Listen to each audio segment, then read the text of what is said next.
L'autre soir, nous avons donc essayé de vous faire découvrir un premier aspect de cette ville immense qu'est Tokyo, tout d'abord en la survolant grâce à un hélicoptère et ensuite en flânant dans Ginza qui représente un peu, je vous l'ai dit, les grands boulevards ou le Broadway de la capitale japonaise.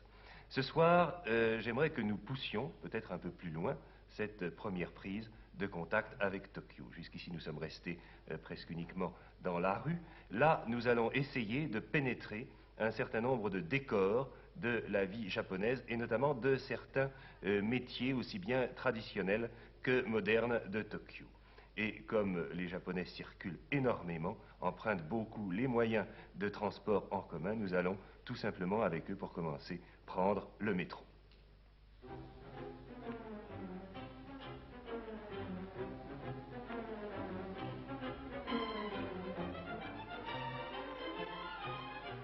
Je précise d'ailleurs que non seulement Tokyo, mais également deux autres villes japonaises, Osaka et Nagoya, possèdent un chemin de fer métropolitain.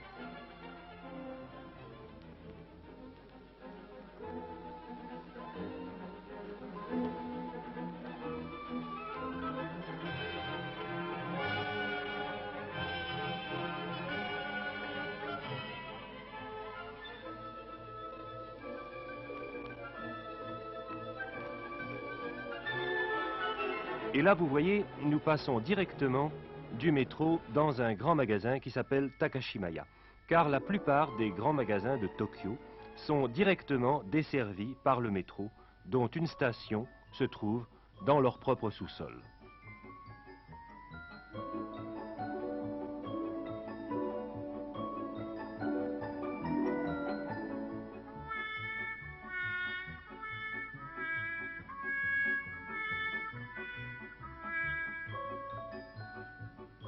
Voici les fameuses chaussures japonaises à semelle de bois ou aujourd'hui à semelle de plastique que l'on nomme les geta.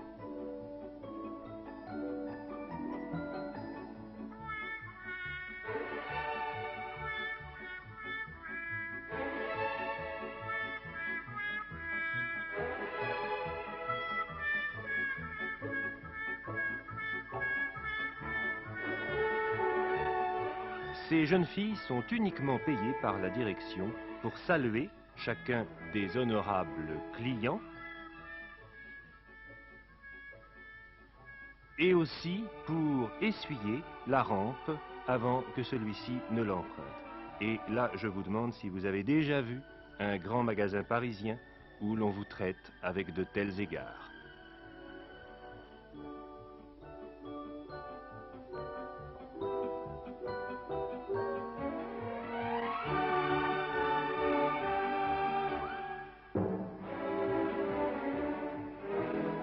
Tissu pour kimono.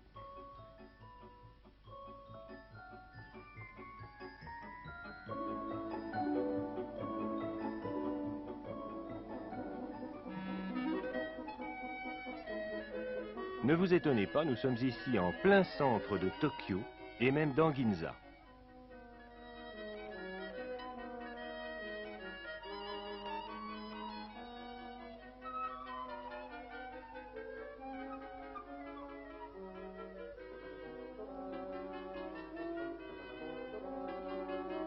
La presse représente au Japon une puissance dont nous n'avons absolument pas idée en France.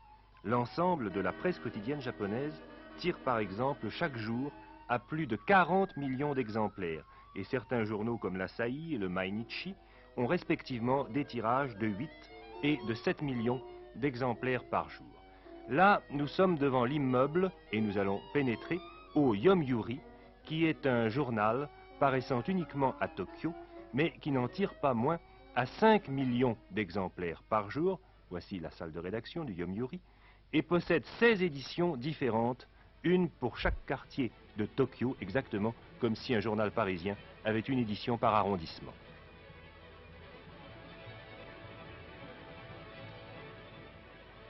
L'écriture japonaise dispose, elle, d'environ 3000 caractères qui tous entrent dans la composition courante d'un journal, ce qui évidemment n'est pas fait pour simplifier la dite composition.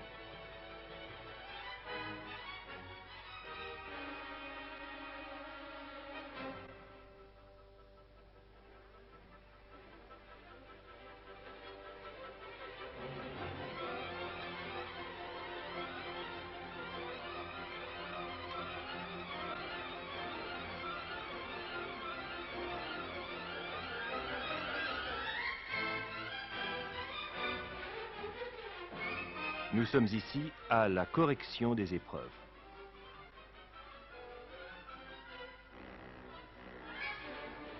Le Yomiuri ayant donc, comme je vous l'ai dit, 16 éditions par jour, ces rotatives fonctionnent absolument sans interruption du matin au soir.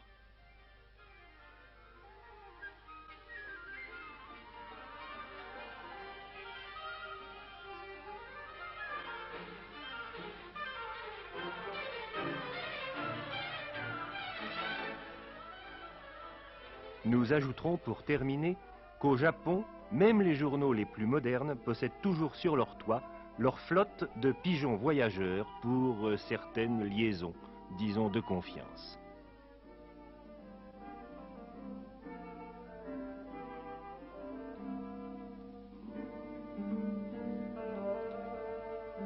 Ce qui est admirable au Japon, ce qui nous surprenait toujours, c'est l'aisance, le naturel avec lesquels se côtoient les techniques les plus modernes et les artisanats les plus anciens, les plus traditionnels.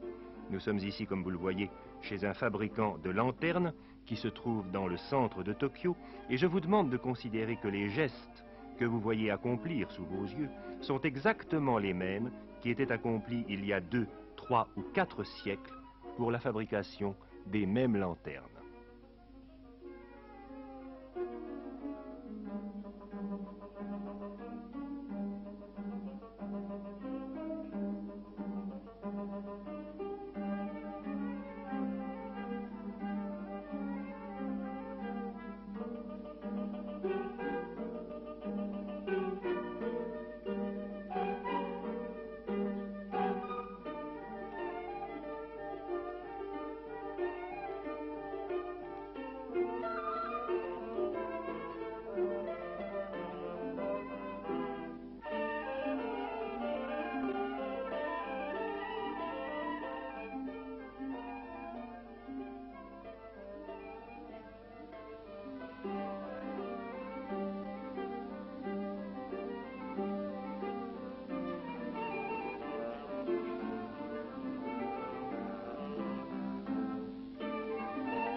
Chaque année, au Japon, le 15 novembre, a lieu une grande fête qui s'appelle le Shichi-Go-San et qui est la fête des enfants, la fête des petits garçons et des petites filles de 7, 5 et 3 ans, chiffres qui sont considérés comme des chiffres bénéfiques.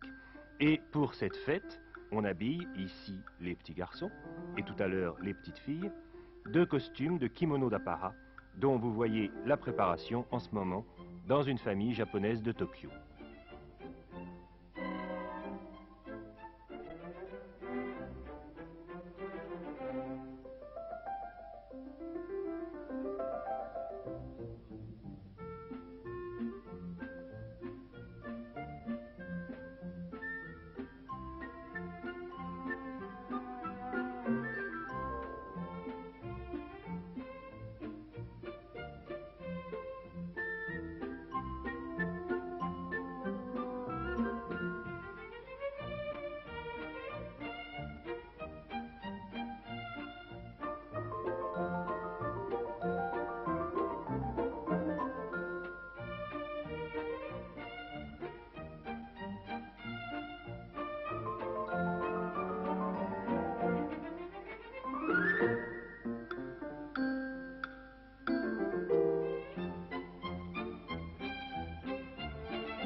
Autre tradition japonaise, la calligraphie, qui tient davantage d'ailleurs du dessin que de l'écriture, et que l'on apprend aux enfants, comme également aux grandes personnes, exactement comme l'arrangement floral, l'art de faire des bouquets, que nous verrons plus tard lorsque nous serons à Kyoto.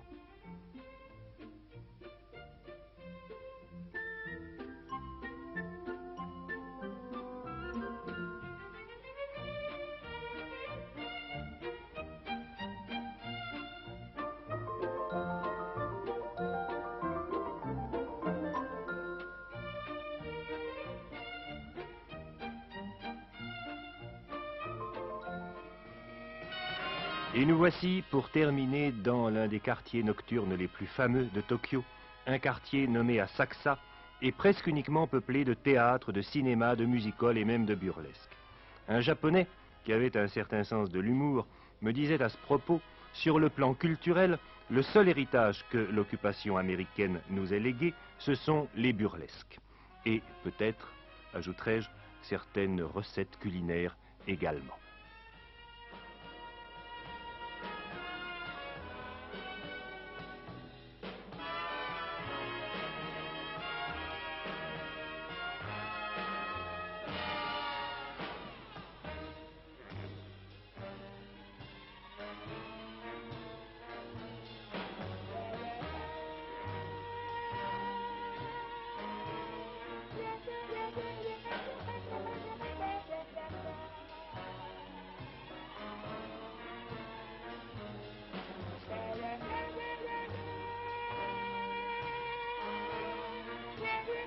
Vous voyez que moi aussi je me suis mis au téléphone japonais. Il y a un peu de la fête à Neuneu, à Asakusa.